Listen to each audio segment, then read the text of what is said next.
2024年 USJ 混雑予想。この予想は私ハピエル編集長がお届けします。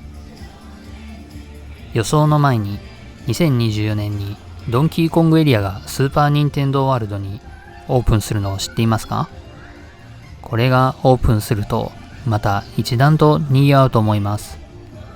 今のところ3月か4月ぐらいにオープンするんではないかなと思っているのですが、まだ詳しい日にちは発表されていません。混雑予想には注意事項がありまして、まず雨や雪、とても寒い日などは考慮していません。雨が降る前の日や翌日は予想よりも混雑する可能性があるのでご注意ください。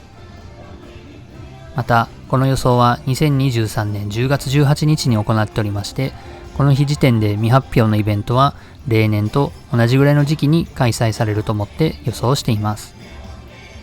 また修学旅行や非公開のパーク貸し切りイベントなどはこちらではわからないので、そのイベントが開催された場合は予想より混雑する可能性があります。最新の混雑予想は Google などでハピエル混雑予想と検索してご確認ください。早くオープンする開園時刻の予想もホームページには掲載しています。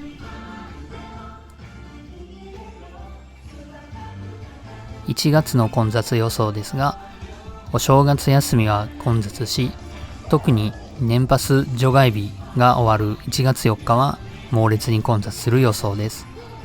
またスパイダーマン最終日の1月22日も多少混むかもしれません。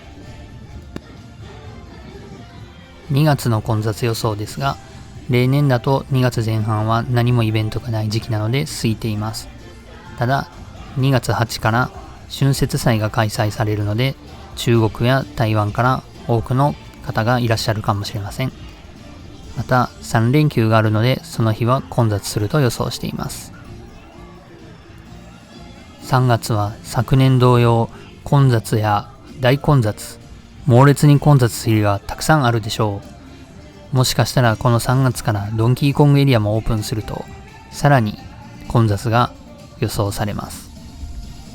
可能であればエクスプレスパスを購入することをお勧めします。4月の春休み中はスタンダード年パスを持っている人で大混雑が予想されます。またゴールデンウィークも年パス除外日でない日は混雑することも予想されます。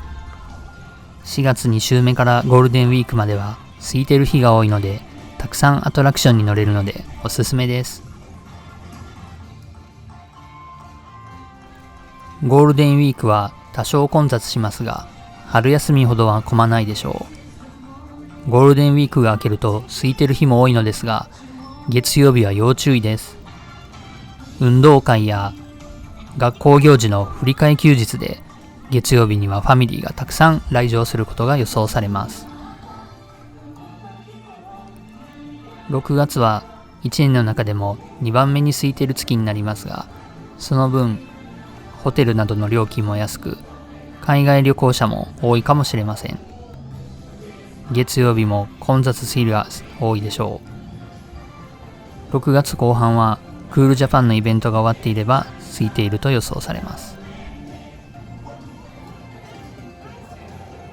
混雑の目安ですが、